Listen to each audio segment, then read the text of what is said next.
안녕하세요. 문학 시간입니다. 오늘은 논이야기의 마지막 학습 활동을 간단히 정리하도록 하겠습니다. 학습 활동은 페이지 96쪽입니다. 교과서 96쪽. 학습 활동 논이야기 본문은 그 내용 파악하고 그 수업 시간에 얘기한 것처럼 내용이 어떻게 됐는지, 그리고 옆에 있는 단어 같은 거 좀 정리하고 하면 뭐 그렇게 뭐 많은 문제가 출제되지 않으니까요. 간단히 정리하면 되겠습니다. 그럼 학습활동 1번을 보도록 하겠습니다. 한동문의 처지를 중심으로 활동을 해보자. 1. 한동문이 가지고 있던 땅의 소유가 어떻게 바뀌었는지 정리해보자. 이제 이게 주로 핵심 내용이었죠. 그 땅에 관한, 토지 소유에 관한 문제였고, 처음에는 한동문의 아버지가 1894년 동학혁명이 일어나고 그때 문제가 처음 됐다고 되어 있죠. 거기서 논 10마지기와 7마지기 두 논짜리가 이제 모두 갖고 있다가 구한말에 처음에는 그냥 말로 하겠습니다. 구한말 처음에는 그 동학혁명 때문에 열서마지기를 처음에 빼앗겼고, 일제시대 때는 한동문 아버지한테 한동문이 물려받아가지고 일본 사람 길천이에게 팔게 되죠. 길천 농장에게.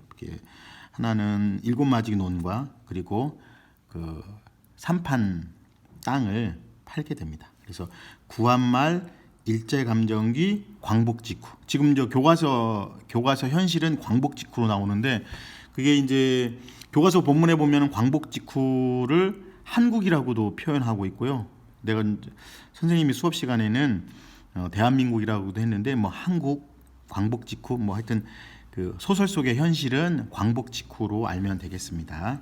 그땐 이제 다시 그 영남이한테 그 땅을 받으려고 했지만, 이제 영남이는 계약서나 이런 걸 갖고 있었기 때문에 영남이한테 땅을 받지 못했죠. 길천이가 이제 강태식이한테 팔고, 강태식이가 영남이한테 팔게 되는 그런 과정을 겪게 된다고 할 수 있습니다. 그래서 그거는 뭐 내용 파악을 하고 정리하면 되겠습니다. 두 번째, 구한말에서 광복에 이르기까지 한동문의 처지와 신분은 어떠했는지 말해보자. 한동문은 계속해서 광복이 돼도 한동문의 처지는 뭐 땅도 없고 가난한 소작농이라고 나오죠. 가난한 소작농, 국가 혜택을 별로 받지 못한 가난한 소작농이다, 이렇게 알면 되겠습니다. 다음 활동 2. 한동문과 영남의 대화를 중심으로 활동해보자. 1. 한동문과 영남이 언쟁을 벌이게 된 계기를 말해보자. 당연히 그 한동문은 자기 땅이라고 주장하고, 영남은 계약서 받고 산 땅이라고 주장하기 때문에 서로 의견이 충돌하죠. 이번 문제를 보면 한동문과 영남이 내세우는 주장과 그 근거를 정리해보고 당시의 시대적 상황을 고려하여 각각의 타당성을 평가해보자. 우선 교과서 속에서는 한동문의 주장은 삼판은 자기가 일본 사람한테 길천이에게 팔았고, 길천이가 버리고 갔으니까 자기 땅이라고 주장하지만, 영남의 주장은 자기는 정식 계약서를 쓰고 갔기 때문에 영남 자기 거라고 주장하는 거죠. 이 근거는 그 일제시대 때 그 땅이 무슨 여러 가지 문제가 있어서 자기한테 오는 게 맞다라고 주장하지만, 그 당시 상황이나 여러 가지 정황상으로는 영남이 주장이 좀 더 맞죠. 그 계약서도 있어야 되고 어떤 거래가 돼야 되는데, 그런 거래 계약서가 한동문에는 없고 영남이에만 있어가지고 영남이의 땅 소유가 더 타당하다라고 둘 중에는 그렇게 볼 수 있습니다.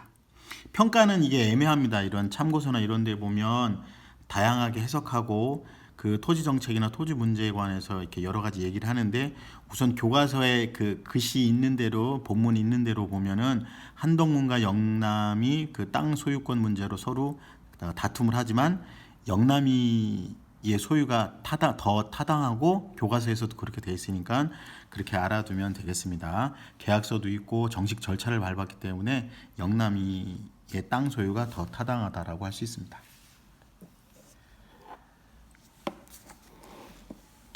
다음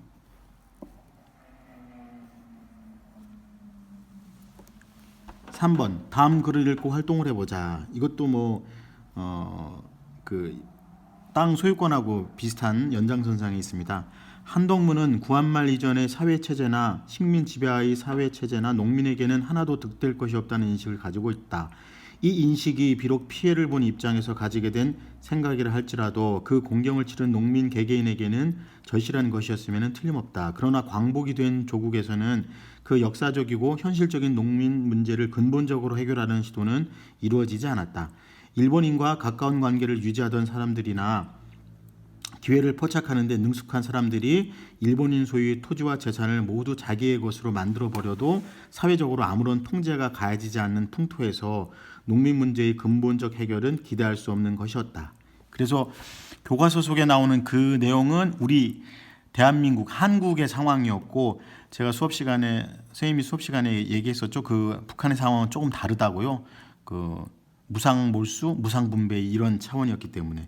그래서 이제 한덕문이가 1번 보면요. 한덕문이 독립됐다고 했을 때 내 만세 안 부리게 잘했지라고 말한 이유는 무엇인지 알 수 있죠. 본인이 일제시대 때 하여튼 판 땅이지만 자신에게 와야 된다라고 한덕문은 주장하는데 그렇게 그 당시 한국 사회에서는 그렇게 돌아가지 않았기 때문에 국가에 대한 소심한 복수라고 하나 풍자라고 해야 되나 뭐 이렇게 해서 자기가 독립만세를 부리지 않았다는 것으로 알 수 있습니다. 그래서 그 국가에 대한 토지 정책이라든가 그 한국 국가에 대한 비판적인 태도, 부정적인 태도를 지니고 있다고 할 수 있습니다. 한덕문의 태도를 옹호 또는 비판해 보자. 예, 한덕문의 태도를 옹호하기는 좀 어렵죠. 그 옹호하면 여러 가지 문제가 되기 때문에 그냥 이렇게 간단히 내용 파악을 알아두고 한덕문은 국가에 대해서 비판적이고 국가에 대해서 부정적인 태도를 갖고 있다. 이 정도만 정리하면 되겠습니다. 이 작품을 통해 작가가 비판하려고 한 것은 무엇인지 말해보자. 얘가 계속 얘기한 것처럼 그 당시에 해방이 되고 1945년에 해방이 되고 토지 문제나 이런 것들이 합리적이고 공정하게 되지 못한 그런 토지 정책에 대한 그런 문제를 작가가 제기하고 있다라고 할 수 있습니다. 활동 4번은 이제 우리 사회에 문제되는 뭐 젠트리피케이션이라든가 여러 가지 뭐 소유권 문제라든가 뭐 이런 것들을 다루고 있으니까요. 그건 한번 간단히 읽어보고 넘어가겠습니다. 그 다음도 이것도 간단합니다. 이것도 논이야기에 드러난 고달픈 제목만 읽어볼게요. 그 당시에 소작인들이 고달픈 삶을 살았다는 것, 그리고 국가와 개인 모두를 풍자하는 것. 이것도 본문할 때 선생님이 제가 정리했었죠. 한덕문을 통해서 국가를 비판하고 있지만 또 독자는 한덕문을 통해서 그 개인에 대한 욕심이나 이기주의를 또 비판한다고 할 수 있습니다. 또 한덕문은 국가에 대해서는 또 너무 이렇게 부정적인 태도를 갖고 있는데 그런 것도 문제가 있다라고 해서 국가와 개인, 여기서 개인은 한덕문 개인을 말합니다. 국가는 우리 한국을 말하고 국가와 개인 모두를 풍자하고 비판하는 그런 태도를 볼 수 있습니다. 그 다음 보겠습니다. 요 조그맣게 나온 그 문제인데요. 그래서 마지막 요거만 간단히 정리하겠습니다. 요거는 내일도 학습 활동을 간단히 정리할 텐데요. 규원가부터 규원가하고 제막매가하고 김수영의 풀을 정리할 텐데 그 내용만 간단히 보도록 하겠습니다. 요거는 조금 알아두면은 내신에 좀 도움이 될 겁니다. 규원가는 규방 여인의 한스러운 삶과 정서를 표현한 귀한 가사이다. 예, 요 정도만 규방 가사를 좀 알아두면 좋겠습니다. 그래서 맞는다는 뜻입니다. 동그라미.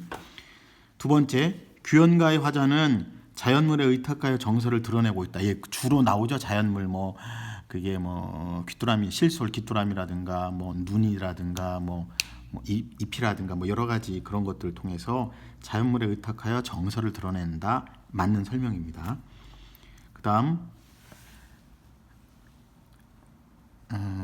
요거는 중요한 건 아니에요. 그냥 간단히 별표 표시된 거예요. 그냥 알아두세요. 이거 선생님 책이기 때문에 좀 이상하네요.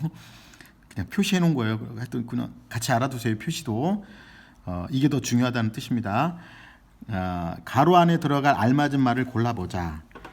첫 번째, 논 이야기는 광복 직후 과도기의 사회상을 풍자적으로 해요. 첫 번째 그 풍자적으로 드러내고 있죠. 예, 풍자의 동그라미를 하세요. 풍자적으로 드러내고 있다. 두 번째, 논 이야기의 한덕문이죠. 주인공 한덕문은 어리석은 욕심으로 땅을 되찾으려는 인물로 개인의 이익에 보탬이 되지 않는다면 국가는 쓸모없다는 인식을 갖고 있다라고 한덕문의 성격이나 태도 이런 것들을 알아두면 좋겠습니다. 그러면 시험 준비하는데 조금 도움이 되겠습니다. 이렇게 해서 여기까지가 시험 범위입니다. 99쪽에 요 마지막 두 개 한 것까지가 시험 범위가 되겠습니다. 잘 마무리하시고요. 너무 세세한 한두 문제는 조금 단어 뜻풀이라든가 아주 세세한 거를 질문하고 있지만 이게 선생님이 객관식은 10문제, 주관식은 4문제, 총 14문제를 출제했는데요. 14문제가 시험 범위가 많잖아요.